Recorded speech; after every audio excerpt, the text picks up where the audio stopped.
Jadi sebenarnya apa yang mau coba tim Tango buat? Nah di sini kita memakai structure yang sama seperti project-project sebelumnya. Di sini kita menggunakan structure yang sama terkait dengan case ini, di mana kita juga melihat dari sisi objektif, problem statement dan personanya. Nah di sini kalau dari kita tujuan kita apa sih sebenarnya setelah melihat case ini?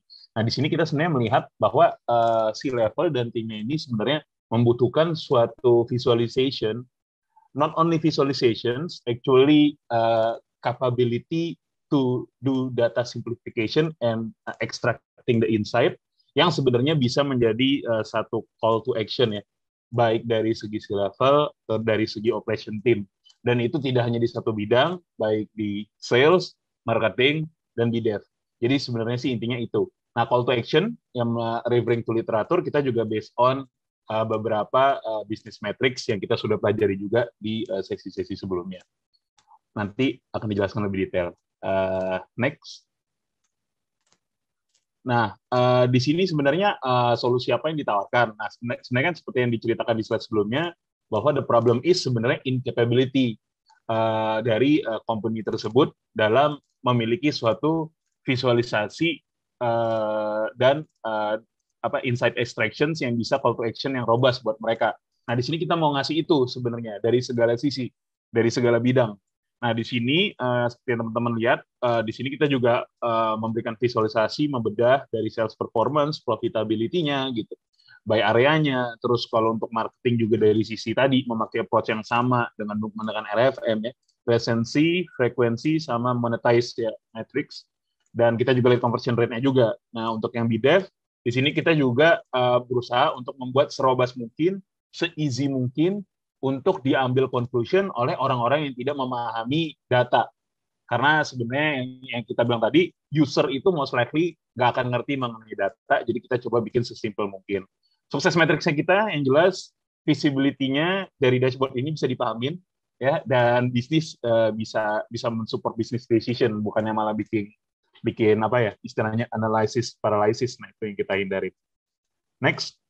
Nah, di sini sebenarnya apa sih yang dilakukan sebenarnya? Kalau visualisasi kan ya udah cuma data diimport terus ya udah dibikin sedemikian rupa biar ada insight-nya gitu yang bisa diambil oleh manusia. Tapi kita nggak melakukan itu aja. Di sini kita juga melakukan data pre-processing yang sebenarnya intinya tiga. Di sini kita memakai Python, kita nggak pakai Tableau karena apa namanya kita melihat oh ya kalau ngolahnya semuanya di Python, mungkin in the future Python itu bisa dikasih apa namanya scheduler menggunakan shell gitu. Itu bisa memiliki daya untuk meng-clean data yang lebih besar dibandingkan kita ngelakuinnya di Tableau-nya langsung gitu kan, ada query-query-nya di Tableau. Nah, kita ngelakuin itu, kita setting auto correction-nya, defensive programming-nya di Python-nya, di script-nya. Di situ kita melakukan integrate data, jadi dengan data mentah yang nanti diambil langsung, dia akan mengintegrate dan melakukan simplifikasi. Nah, artinya simplifikasi itu apa? Yang seperti Mas Bayu tadi udah jelasin juga, ada clusteringnya based on kalau kita nggak mungkin nggak tahu sama apa nggak kayak Mas Bayu, cuma kita pakai persentil ya, persentil dibelah sama gitu ya persentasenya. Nah kayak gitu, jadi yang kita lakukan seperti itu, scoringnya juga dan segala macam itu sih in overall gitu. Oke, nanti boleh nanya. Oke, next. Nah, di sini itu data pre-processing-nya. Nah, untuk user flow-nya, sebenarnya ini nanti akan lebih banyak dijelasin sekalian sama Mas Wira sama Mbak Natasha.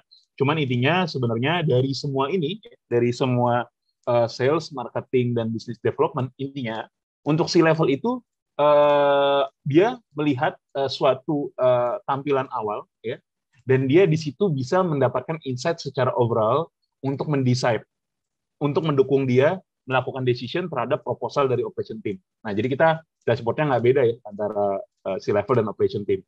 Sementara untuk operation team, user flow-nya adalah dia tidak hanya cuma tampilan awal, tapi dia bisa memanfaatkan suatu facility yang disediakan ya di tabelnya untuk melakukan data slicing, mencari hidden insight di layer-layer data yang lebih bawah lagi, sehingga dapat mengenrich proposal terhadap apa namanya mengenrich atau menjustify proposal dia ke si level terkait suatu decision dari tiga hal ini gitu. Jadi lanjut langsung aja ke dashboard ya.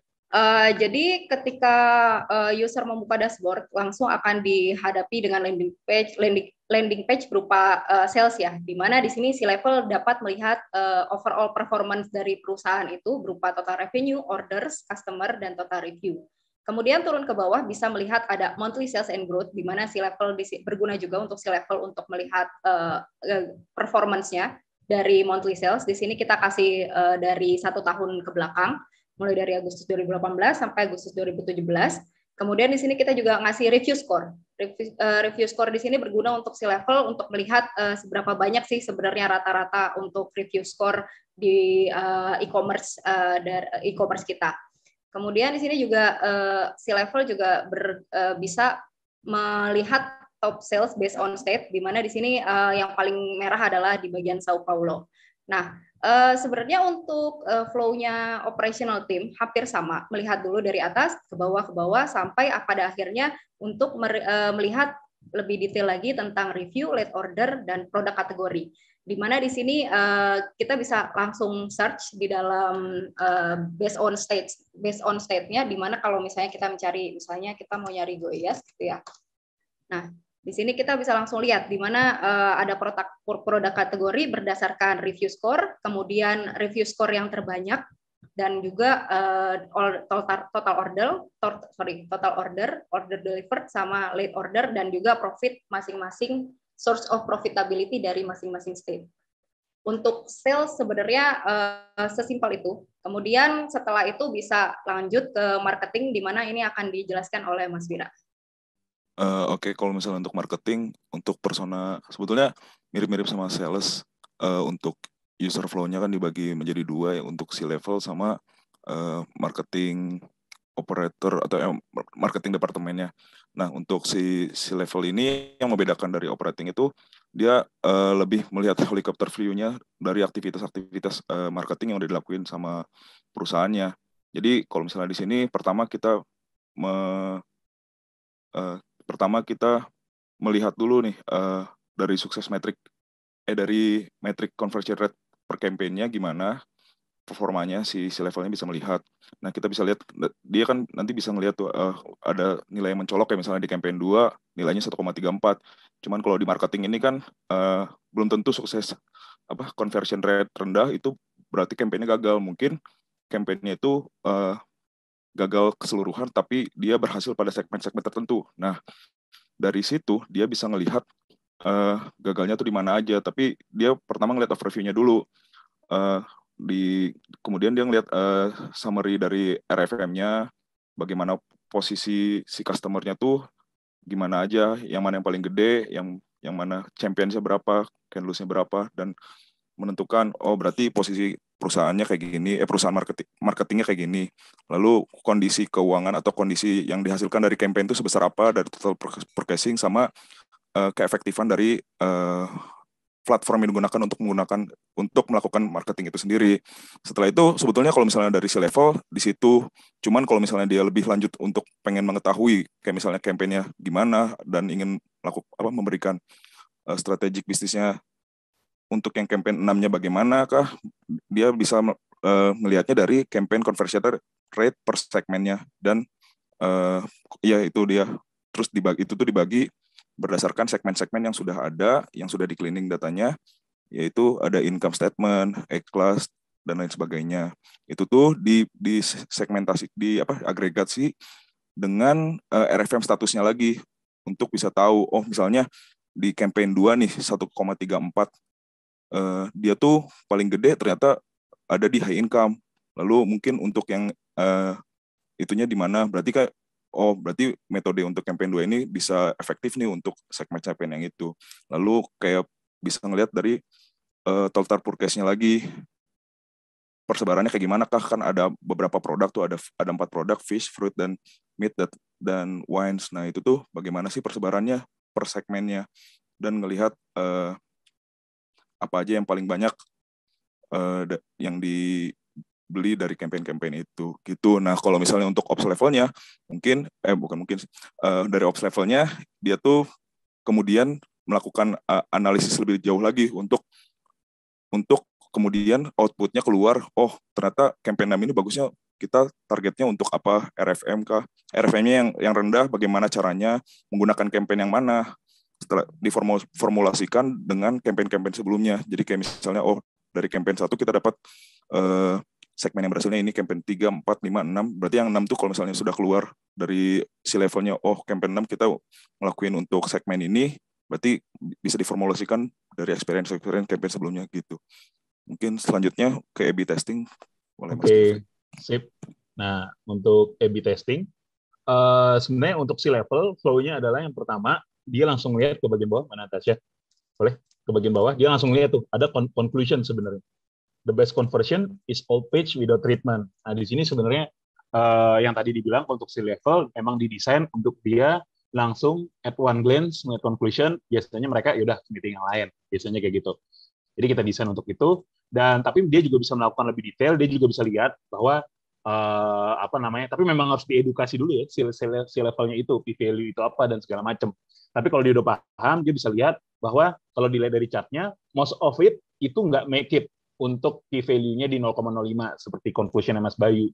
Cuman for sometimes dilihat ada loh sebenarnya eksperimen di tanggal-tanggal tertentu yang itu berhasil dengan p-value-nya itu di bawah gitu lah ya, dengan p-value-nya di bawah mencapai 0,05 gitu. Mencapai 0,05. Nah, sebenarnya ini yang sebenarnya bisa menjadi insight untuk si level untuk asking atau give a guidance gitu ya to ops team. Lu coba dong gali insight di eksperimen lu tanggal sekian. Itu ada apa ya? Bedanya apa sama yang lain? Jadi bisa ngasih directions untuk operation team lebih menggali what works, what didn't works, and why gitu. Nah, sementara untuk yang bagian ops teamnya, dia bisa bisa ngelihat ya dari segi P value tadi trend, dan bisa diganti juga chartnya itu bukan cuma P value tapi conversion rate untuk membandingkan juga antara new page sama old page, trennya seperti apa, naiknya kapan, turunnya di eksperimen kapan, dan dia bisa sebenarnya mengkorelasikan atau menganalisa ya secara, karena ada datanya gitu ya, secara intuisi gitu bahwa oh ya ini terjadi bagus karena sekian, terus dia coba trial and error lagi. Nah di bawah kita juga pakai temnya sama warnanya antara yang atas sama yang bawah, tapi sebenarnya kalau untuk tim ops ya, ops BDev, dia di sebelah kiri tuh dia bisa melihat bahwa kan ada 2 jenis nih, ada new page, old page, sama treatment sama control. Nah di sini dia bisa tahu treatment itu ternyata works nggak ya untuk kedua jenis page. Jadi dia bisa melakukan design of experiment juga untuk tahu which treatment works best with the certain object or not gitu. Jadi dia bisa tahu kombinasinya. Mereka bisa melakukan iterasi, nanti datanya tinggal di fit in lagi ke Python-nya, generate, nanti bisa update lagi sebenarnya semua data yang ada di sini. Itu aja sih sebenarnya presentasi dari kita.